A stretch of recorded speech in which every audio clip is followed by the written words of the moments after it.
삼국의 불교 역사를 비교한 2인 서분의 누군가가 이루어낸 사회, 내가 이룬 사회입니다. 네, 안녕하세요. 저는 유책수 3년차가 되는 역사반 이인성입니다. 제가 준비한 것은 삼국의 불교를 비교하는 것인데요. 지금 시작하겠습니다. 네, 먼저 작년 에세이를 쓸 때 참 어려운 기억이 많았습니다. 그래도 하지만 잘 해냈던 것 같습니다. 네, 올해의 주제는 삼국의 불교를 비교하는 것인데요. 삼국의 왕들이 이뤄낸 불교 사회에 대해서 알아보도록 하겠습니다. 네, 이제 시작하겠습니다. 먼저 간단하게 삼국사기에 대해서 먼저 알아보려고 합니다. 삼국사기는 고려 말 김부식이 쓴 역사서로 우리나라에서 가장 오래된 역사서적으로 삼국유사와 다르게 삼국의 정서를 다루고 있습니다. 삼국사기는 김부식이 혼자 쓴 책은 아닙니다. 정승명, 김충우, 박동주 등의 인물과 함께 이 책을 완성했다고 합니다. 또 이 책은 고려 인종에게 바치는 책으로 김부식이 70살 때 이 책을 썼습니다. 임금에게 바치는 책인 삼국사기가 왕명으로 작성된 서적이라는 것도 잘 알 수 있습니다. 이 책은 한 왕조의 흥거망을 아주 잘 보여주고 있습니다. 또 삼국사기는 신라, 고구려, 백제 순으로 전개가 되는데요.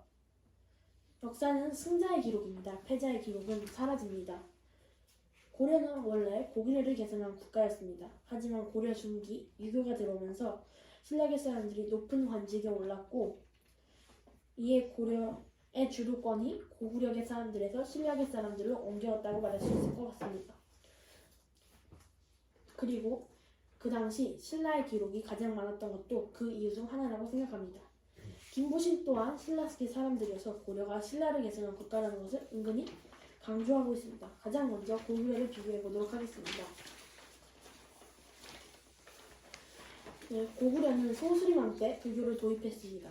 소수림왕의 선왕인 고구원왕은 백제와의 전쟁에서 근초고왕과의 전쟁에서 전사했습니다.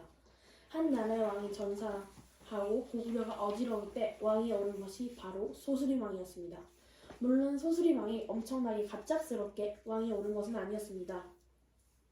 하지만 왕의 전사는 너무나도 고구려에게 큰 부담이었습니다.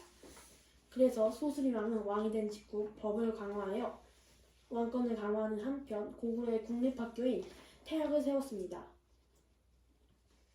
태학은 고구려 고위계층의 인사들을 키워내기 위한 학교로 고구려의 정신을 주입하기 위해서 만들어졌습니다. 또한 고구려는 이때 율령을 만들어 법을 바로 세웠다고 합니다. 그 법은 훗날 광개토대왕과 장수왕이 나라를 크게 팽창시키는 밑거름이 되었습니다. 또 혼란스러운 시대에 백성들을 한데 뭉치려고 들어온 것이 바로 불교였습니다.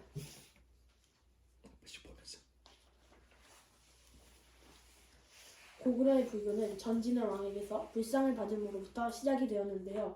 본격적으로는 동진의 승려가 들어와 백제의 불교를 널리 퍼뜨렸다고 합니다. 불교는 부처님의 이름으로 나라가 혼란스러울 때 백성들은 한 곳으로 모일 수 있었습니다. 네, 신라는 법흥왕 때 불교를 도입했습니다. 법흥왕의 아버지인 진흥왕 시절에는 왕권이 그리 강하지 못했습니다. 나라가 흔들릴 때 진흥왕이 죽었습니다. 그의 아들인 법흥왕은 왕권을 강화해야 하는 의무가 있었습니다. 그는 먼저 사병을 가지지 못하도록 법을 수정했습니다. 그러고서 한 것이 바로 불교를 들여오는 것이었습니다. 불교를 통해서 백성들을 한 군데로 모으고 왕가를 부처로 만들면 왕가의 절대 권력이 완성됩니다. 하지만 법흥왕이 이것만을 노린 것은 아닙니다. 그가 불교 신자였기 때문에 백성들을 잘 설득할 수 있었습니다. 또한 율령을 반포하여 나라의 법을 바로 세울 수 있었습니다. 다음은 백제입니다. 이제 백제 불교는 칭유왕 때 중국을 통해서 들어왔습니다. 그 다음 연도에는 신도가 10명 정도로 늘어나게 되었다고 합니다. 또 성왕 이후의 백제는 일본의 경전과 불교를 수출하였습니다. 그렇기 때문에 백제의 불교는 일본의 불교와 비슷할 것이라는 추측을 할 수 있습니다. 또 법왕은 불교의 가르침을 따라 전국에 방생령을 내렸습니다. 전국에 있는 매들을 모두 풀어주고 고기자기용품과 사냥하는 동물들을 모두 불태워버렸다고 합니다. 네, 이제 삼국의 불교가 들어온 시대적 배경에 대해 알아보려고 합니다.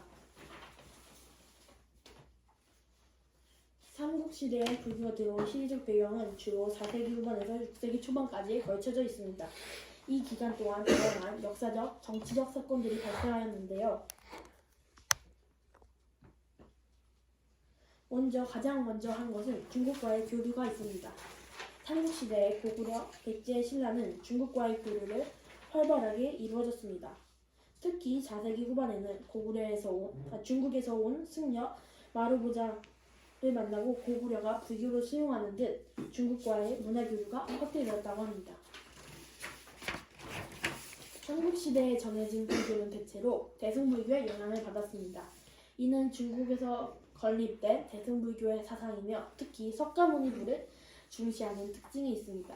이러한 특징은 삼국의 왕들이 받아들이기에도 좋았다고 생각됩니다.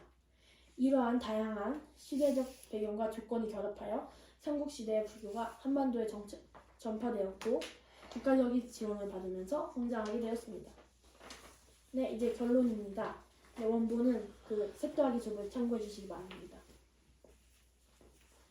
네, 세계의 종교는 그 사회가 혼란스러울 때 퍼졌습니다. 이슬람교, 기독교, 불교, 유교 등 모두 혼란스러울 때 퍼진 종교입니다.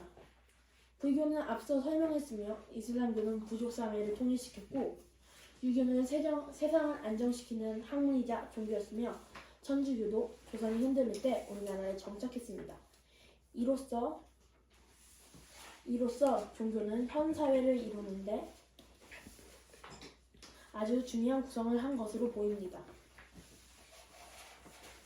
또한 신라의 불교처럼 다른 종교들도 처음에는 많은 사람들이 반대했지만 점차 그 사회에 스며들어가며 그 사회를 바꿔나갔습니다. 우리는 아직도 종교의 힘이 필요할 때가 있습니다. 종교는 같은 것을 믿고 배우려는 자들의 공동체이기 때문인데 우리는 기도를 통해서 마음의 안정을 되찾고 자신과 가족의 행복을 빕니다. 또한 우리나라는 국교가 따로 없고 종교가 많은 무교인들이 특별히 많지만 다른 국가에서는 거의 모든 국민들이 한 종교를 믿습니다. 어떻게 보면은 지구인들은 누군가에게 기대고 싶은 것입니다. 네, 서울의 봄에서 이런 얘기가 나왔었습니다. 인간은 가장 강력한 누군가가 자신을 리드해 주길 바라지. 어쩌면 이 마음은 모든 인간의 마음일 수도 있지 않을까요? 네, 현 사회는 이제 급속도로 개인화가 되고 있습니다. 각 나라들은 서로 갈라져서 으르렁거리고 있으며 세계 곳곳에서는 군사적 긴장감이 감돌고 있습니다. 세계는 중국과 미국으로 나누어져서 서로에게 으르렁거리고 있으며 요즘에는 남은 시간 동안 핸드폰을 하는 사람들이 많아졌습니다. 점점 지구는 각자 도생의 길로 빠지고 있는 것입니다. 이런 대립각은 같은 편들끼리의 사이는 좋아지지만 다른 편들과는 원수지간이 됩니다. 대표적으로 중동이 그렇습니다.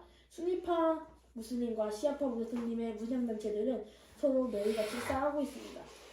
또한 우리 주변인 남중국해에서는 중국과 미국의 군사적 갈등이 두드러지고 있습니다. 우리는 여기서 아까 본 불교의 배경을 기억해야 합니다.